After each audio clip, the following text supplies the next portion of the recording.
Hello. Today we're going to be looking at Hasbro's Star Wars Force Awakens Battle Action Millennium Falcon. This is Hasbro's 2015 iteration of the much beloved Star Wars vehicle. Alright, let's take a look at this. First off, this is what you'll find in the box, the Millennium Falcon. It's surprisingly smaller than the 2008 Millennium Falcon. The size of this ship is very comparable to the original Kenner Millennium Falcon from the late 70s. And all the other versions of it throughout the 90s and the early 2000s. Inside of the box, you'll find 3 exclusive action figures. These are 5-point articulated action figures of Finn, BB-8, and Chewbacca. Unfortunately, these are only 5 points of articulation. They're not super articulated.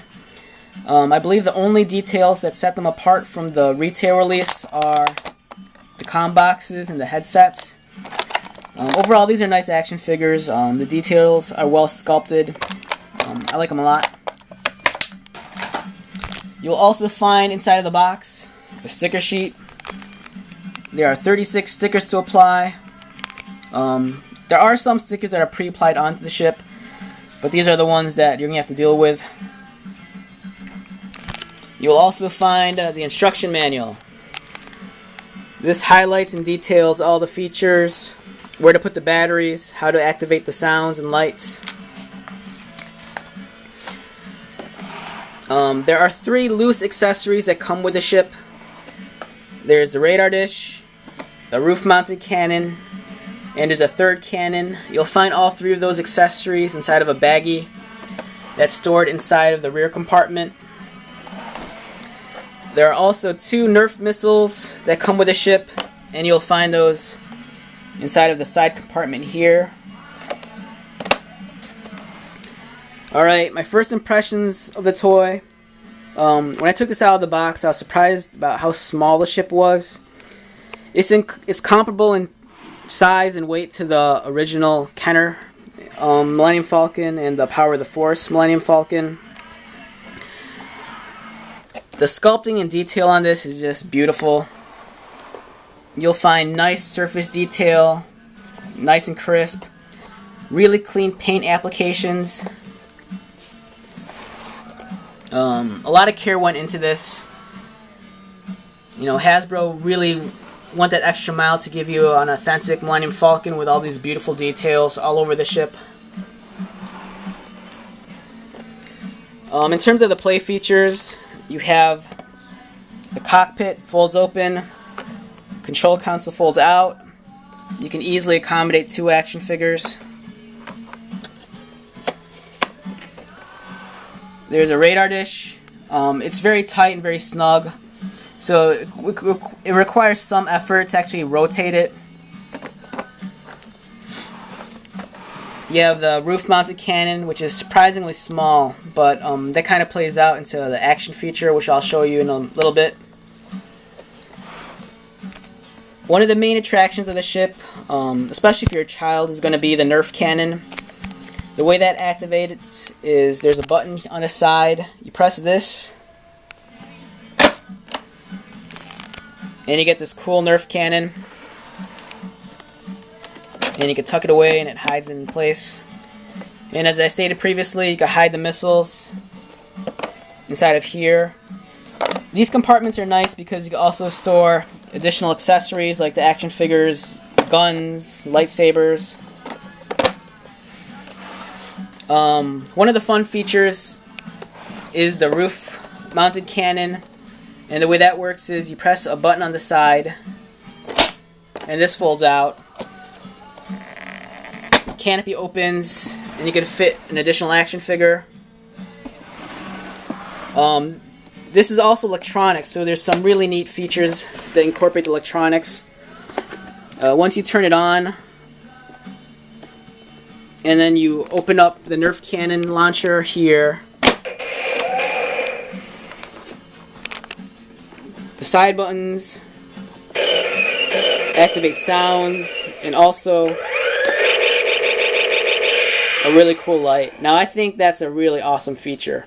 I think kids are going to go nuts over that. That's really cool. Alright, let's turn this off before it gets crazy again with the sounds.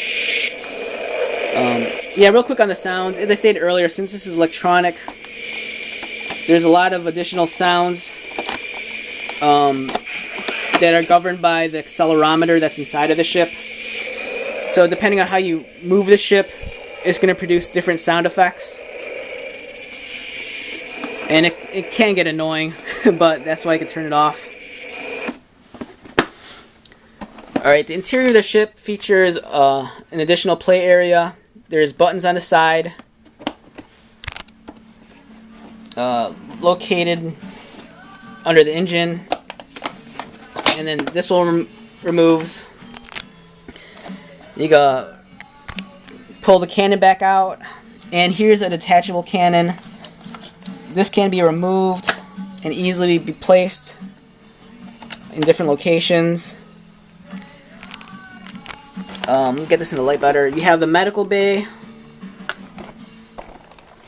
You have the hollow chest table, and you need to apply the sticker for the top. Over here you have a hidden compartment where you can store additional accessories.